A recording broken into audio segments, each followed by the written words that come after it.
Welcome back to the Gentleman's Gazette. In today's video, we'll discuss styles of neckwear that go beyond the typical long ties and bows, where they come from, and when or if you should wear them today.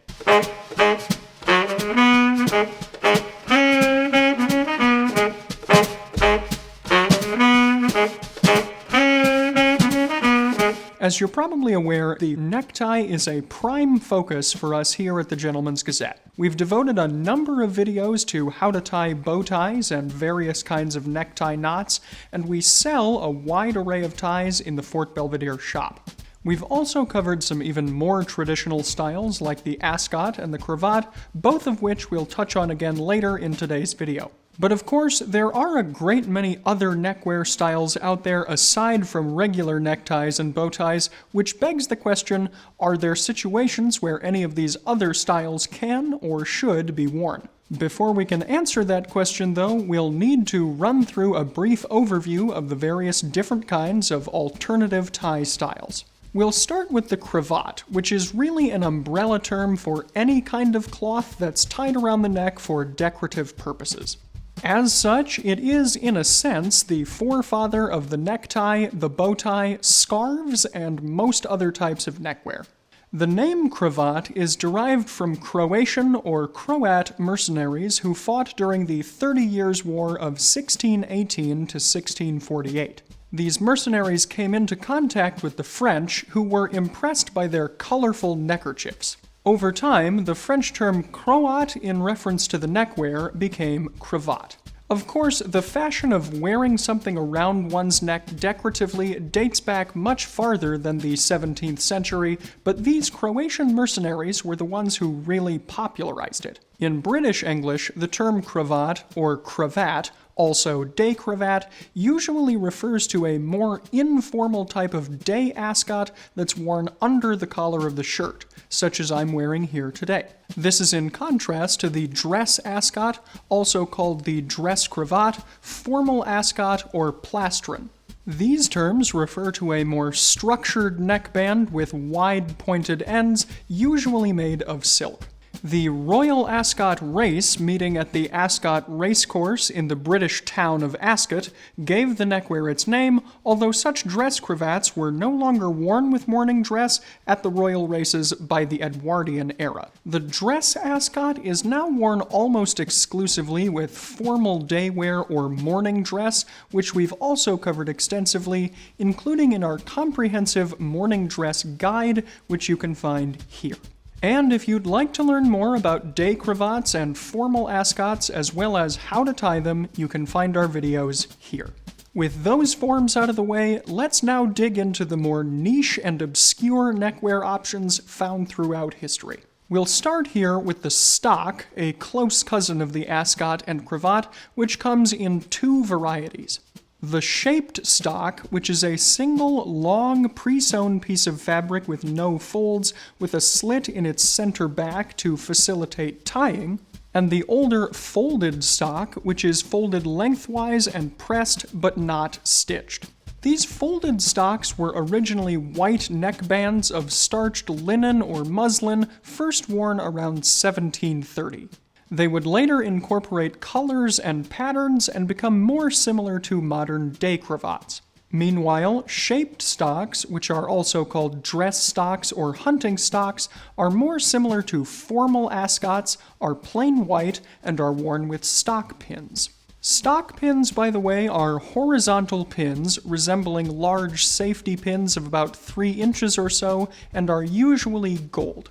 They secure the ends of a dress stock together in a similar fashion to how a stick pin is used with a formal ascot. Stocks are most often worn today as part of British hunting attire, with shaped versions being worn as part of formal fox hunting attire and folded versions worn with the less formal dress code known as ratcatcher.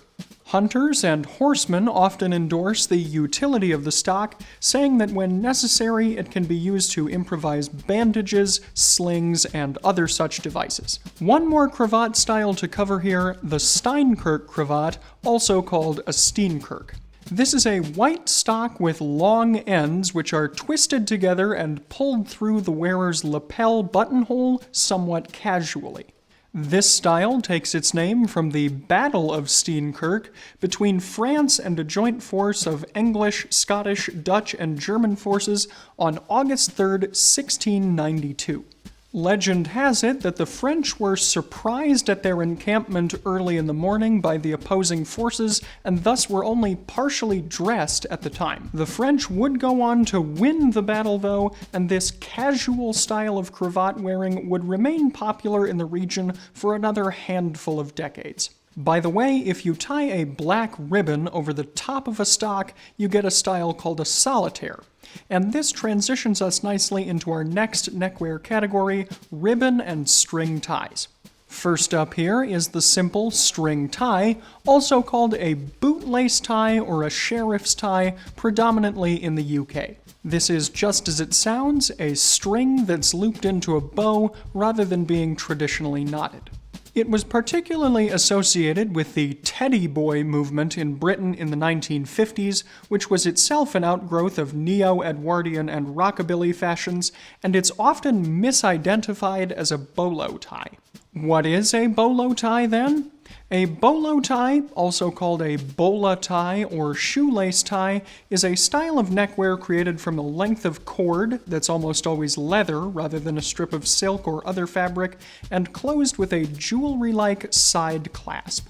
It usually features decorative metal tips called aglets, which is where the shoelace tie moniker comes from. Most sources point to the creator of the bolo tie being a silversmith from Wickenburg, Arizona, named Vic Cedarstaff. While out riding one day in the 1940s, Cedarstaff's hat blew off.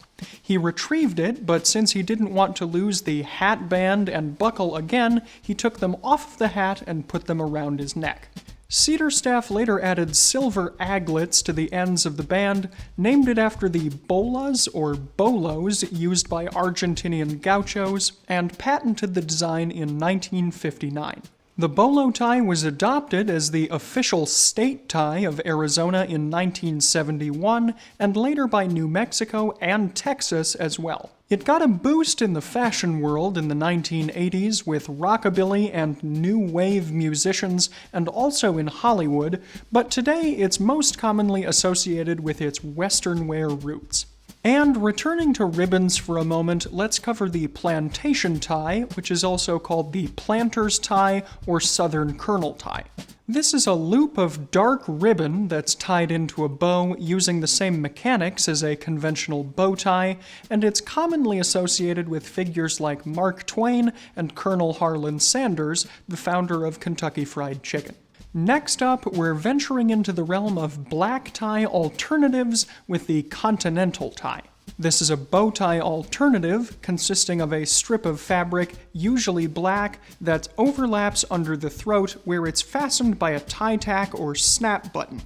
Because the tie crosses over itself, it's often referred to as a crossover. However, the term continental tie can also be applied to a V-shaped neckband fastened behind the neck rather than in front. This style also has an alternate name, the bulldogger tie. Both of these continental tie styles were popular in America in the late 1950s and early 60s as part of a broader fashion movement called the Continental Look, wherein the traditional full cuts of English suits gave way to slimmer and more youthful Italian styles. The continental style overall was tighter and closer to the torso, with slimmer pants, a more nipped-in waist, and a sleeker shoulder line. It was characterized by such details as narrow, trimmed lapels, sometimes semi-peaked in the Touts style, and false, detachable cuffs. Both styles of continental tie were popular with musicians of this time, with the crossover seen on figures like Elvis Presley, and the V-shaped style becoming a signature fashion statement of bouzouki player Gianni Stamatiu, also known as Sporo. We'd be remiss not to mention novelty ties of the 20th century in today's roundup as well, including such things as Christmas ties, keyboard ties, leather ties, and the infamous fish ties created by Ralph Marlin in the 1980s. Additionally, we should also mention some 21st century alternative tie styles, such as bow ties made from materials like wood, metal, cork, leather, or feathers. And yes, there are also more historical styles that we didn't cover here today, for instance, things like the Rosette Tie, among others. But with all that said, let's get back to our main question for today. When can you wear these alternative necktie styles? To some extent, it depends on the style in question.